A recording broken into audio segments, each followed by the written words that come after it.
Welcome back, everybody. Thanks for joining us for episode 41 of Taking Control. Taking Control is, of course, our weekly web series here. It's powered by One SEO, IT, and Digital Marketing. Every Thursday at 1:15, we go live on Facebook to touch on all things IT and digital marketing. We cover some really awesome topics. We get to hear from a lot of experts that work right here in our office, but we also bring in a lot of people from outside too, which is great.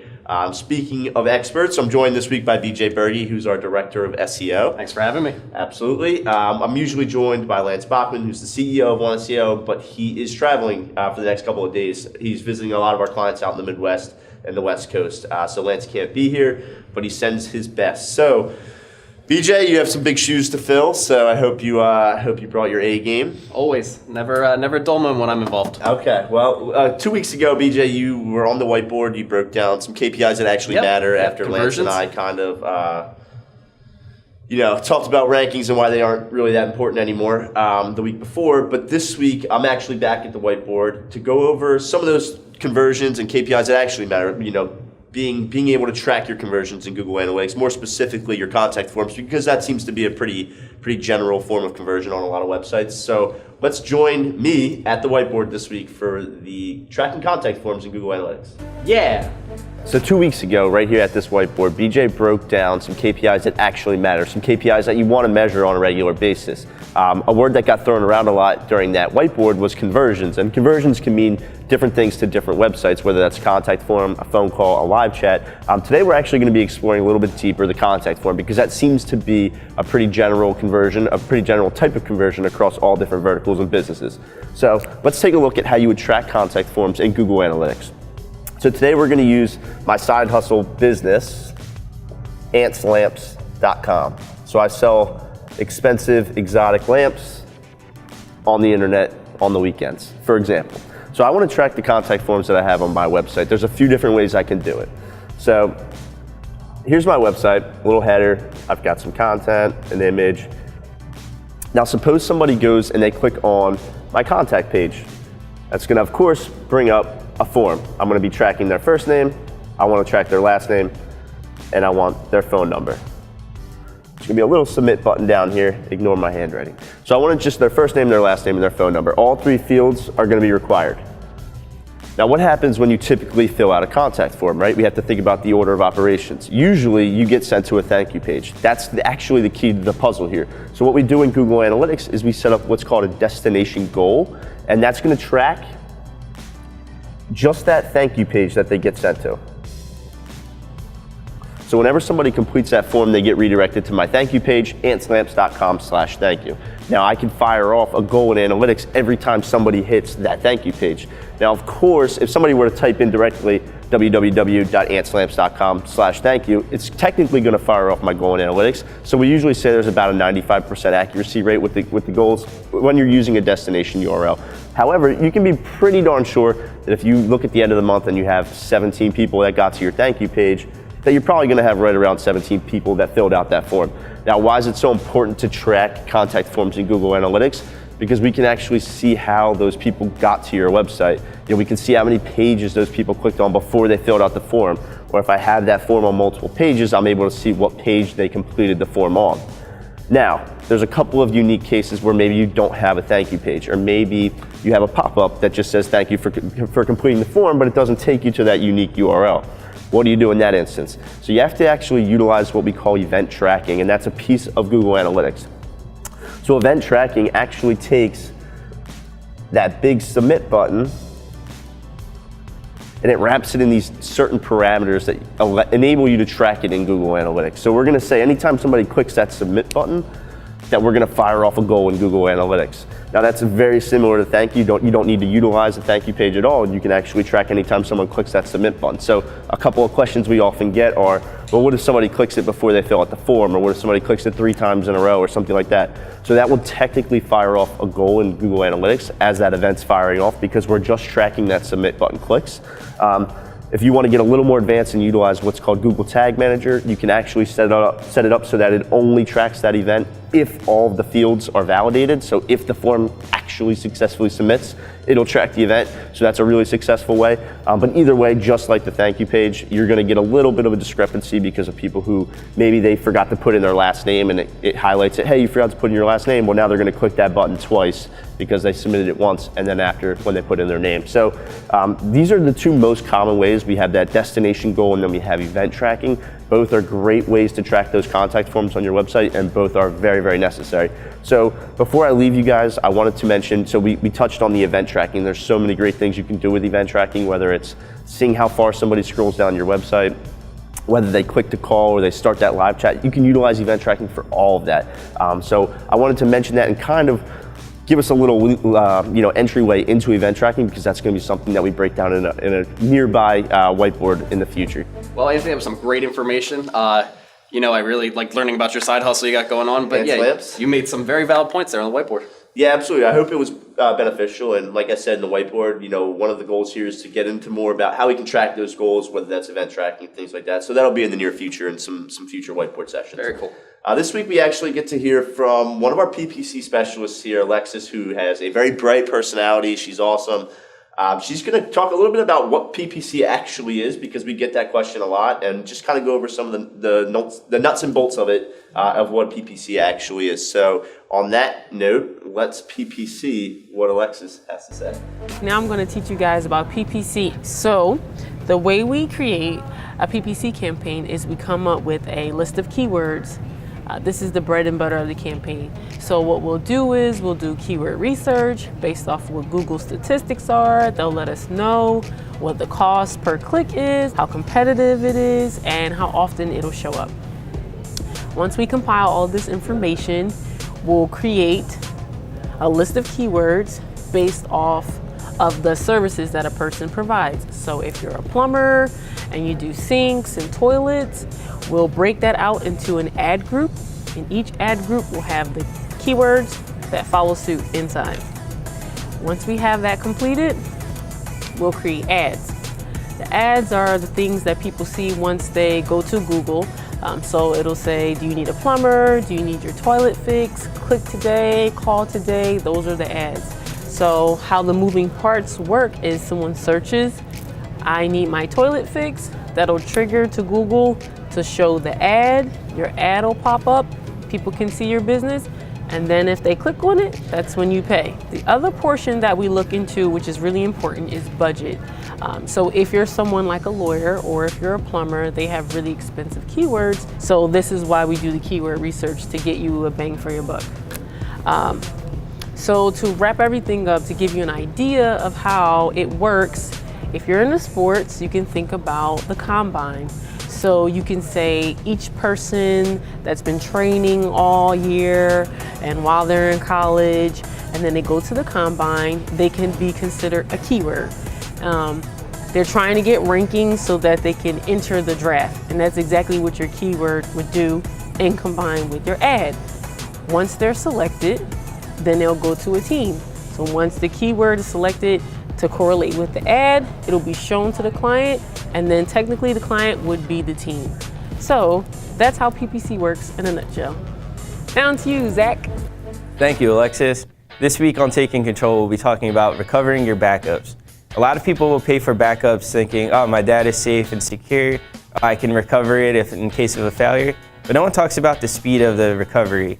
When you're paying a very little price for a backup, your recovery is going to take longer. Sometimes it may take a couple days, sometimes it might even take up to a week to recover all your data.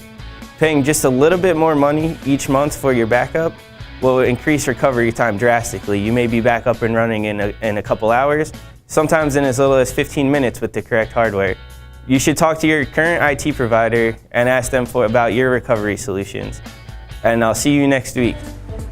Thanks, Zach. That was some great information. We appreciate you having on the show. Yeah, so that actually brings us to the Digital Buzz portion of our episode here. Digital Buzz is a segment that we do every week where we break down some of the bigger news stories from the last week, covering a lot of IT and digital marketing topics.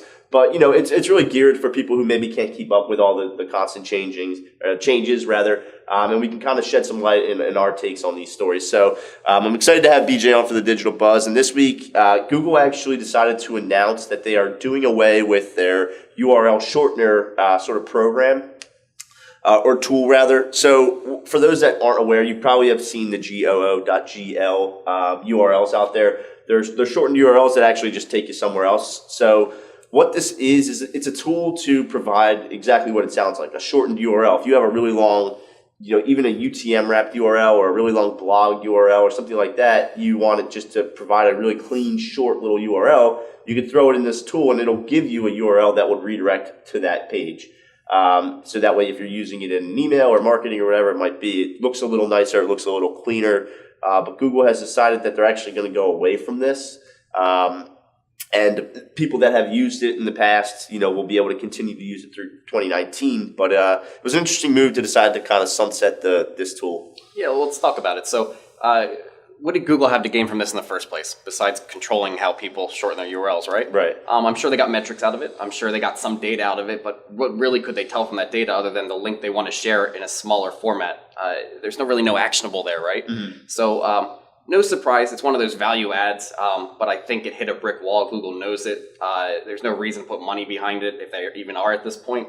And there's so many other options out there, right? There is. Facebook has its own. Twitter has its own. The really popular Bitly is a really, really common one, and they're all free. So it really isn't necessary for them to stick around. But it will be interesting to see, they claim that existing links will continue to work, which is funny because, I read this article on The Verge, and if you look at their main nav, they actually use a Google URL shortened link in their main navigation, which is kind of funny. So you would hope that these links would continue to just work for forever, but it's something to keep in mind because a lot of companies use these shortened URLs in production or in marketing or whatever it might be. So, just keep that in your back of your mind that, maybe 5-10 years from now, Google might just decide to say, why are we still supporting, these links from so long ago? So just something to keep in mind, but an interesting move nonetheless. Yeah, absolutely. Google's shaking and baking. So let's drive over to the next topic as we talk about Waze, or Waze as I like to call it. So Waze is actually my GPS of choice. I don't know about you, BJ. You use Google or... Google religiously. Yeah, so I use Waze. I think it's awesome. It tells you where the police are, all that. But Waze has been... Hold on. Why do you need to know where the police are, Anthony? In case I'm in trouble and I need help. And you're doing something wrong. So if... Waze has always offered advertising through their platform. Well, not always, but they've offered it for a very long time. But it's been mostly to bigger brands. Like you'll constantly see advertisements for Dunkin' Donuts or Wawa or gas stations, convenience stores. But what they're deciding to do is sort of launch a new program for these small to medium-sized businesses. So maybe I own a little cafe or a restaurant or something like that, and I want to promote my business. That way, I would be able to get into the Waze platform where before I wouldn't be able to.